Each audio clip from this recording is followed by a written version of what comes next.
All right, this is what we're going to do. We're going to sit right here on this frankly frigid middle of May day. I haven't seen the sun in 3 weeks. We're going to talk about the Volvo.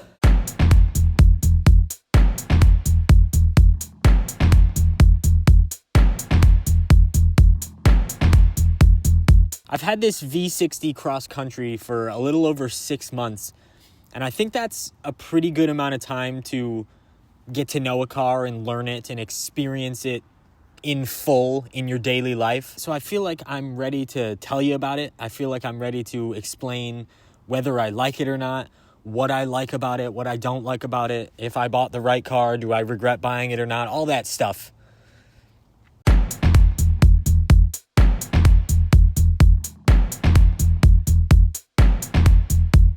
Now, as a car guy, as someone who cares about the driving experience of a vehicle, someone who cares about how it actually feels to drive a car, this thing's fantastic. It checks all my boxes. I mean, it's a fun car to drive. It's a blast to get in this thing every day and rip it around. It feels good to drive. The handling is good.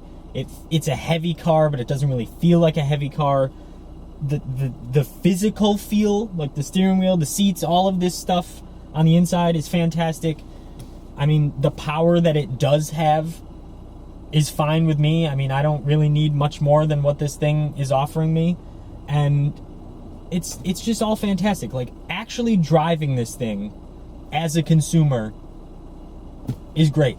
I have nothing negative to say about it. Honestly, that's the honest truth. It's a good, fun car to drive.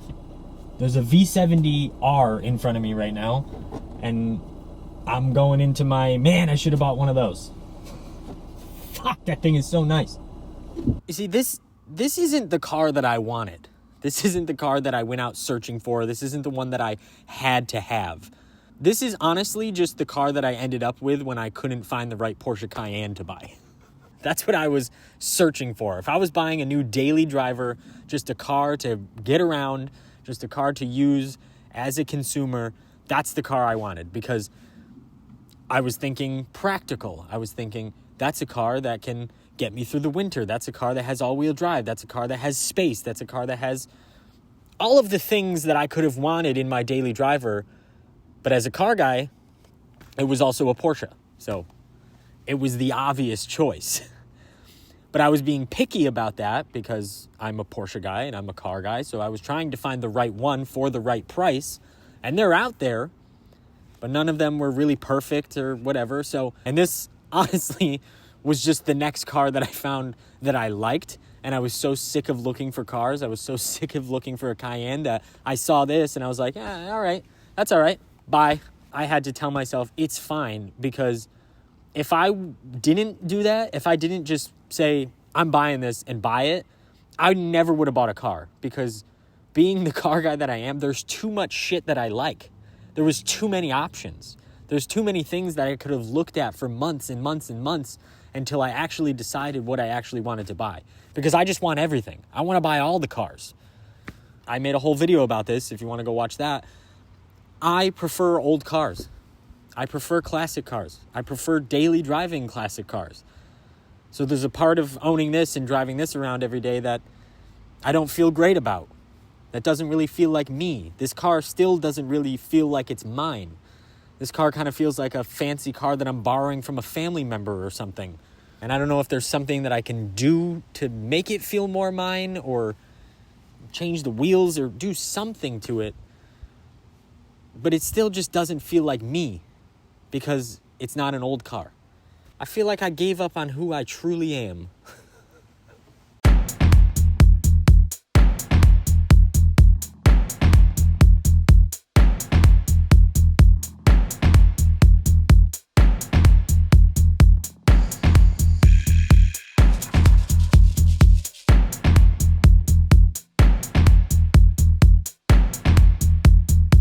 That is the most disgusting Jeep I've ever seen in my life. What are you doing, dude? Did you guys see that go by?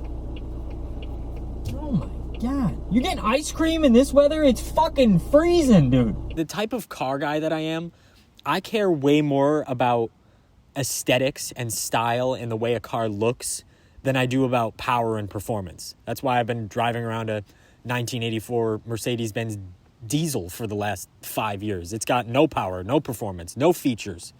This car has power, performance, and features, but it also has a kind of funky looking design. The funny thing is, I don't think this is the best looking car in the world. To tell you the truth, when I walk out of the house, when I walk out of the grocery store, or wherever I'm walking out of and I look at this thing in the parking lot, there are some moments where I go, that thing is kind of fucking ugly. But there's a part of that that makes me like it more. There's a part of that that is the reason why I bought it. You see, I've always wanted to own a Volvo. And you think about the people who love Volvos. Volvo fans, true Volvo fans, like me and like many of you. We all like that boxiness of a Volvo. We like the brick, the shoebox. It's like Volvo's trademark, and they've even brought it back with some of the newer models. And those are the ones that everybody desires. Those are the ones that everybody wants to go out and buy, whether it's old or whether it's newer. And this car comes from the era of Volvo where they didn't really look like Volvos. They got all these weird curves, and they're a little bit round and bubbly and oddly shaped, if you will. And there was something about that that made me go, that's different. It's different than all of the other Volvos you see. It's different than all the other Volvos that everyone wants to buy. So that made me intrigued. That made me go, well, that thing's a little unique. You know, and you get in your head or whatever, wherever it is that you get into to get to this, where you're like, I want to be a little bit unique. I don't see many of these on the road. I don't think a lot of people like them. They didn't make a lot of them. Why? Maybe I should have one. There's a part of its ugliness that gives it character and gives it uniqueness, which in turn, ironically, makes it look good to me. I don't know. It's an ugly fucking car, but I like it, all right?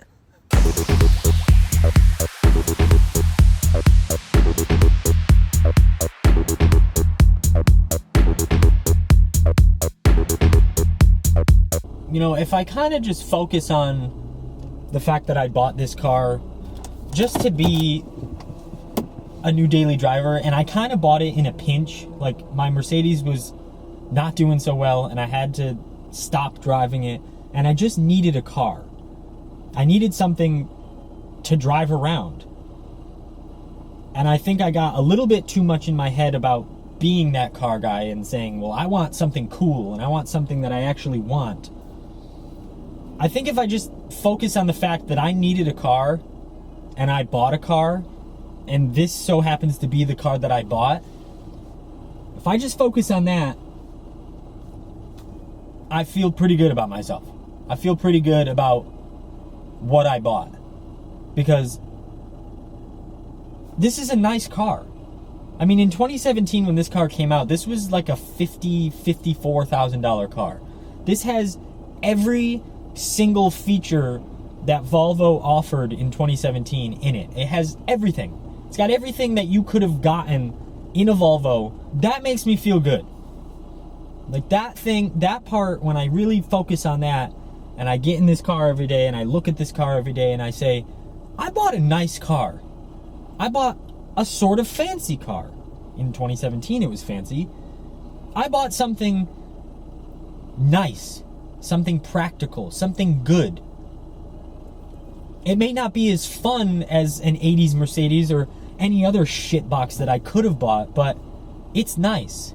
And it makes my mother happy. So I guess that's a good thing. That's a plus, right? So do I regret buying this car? No.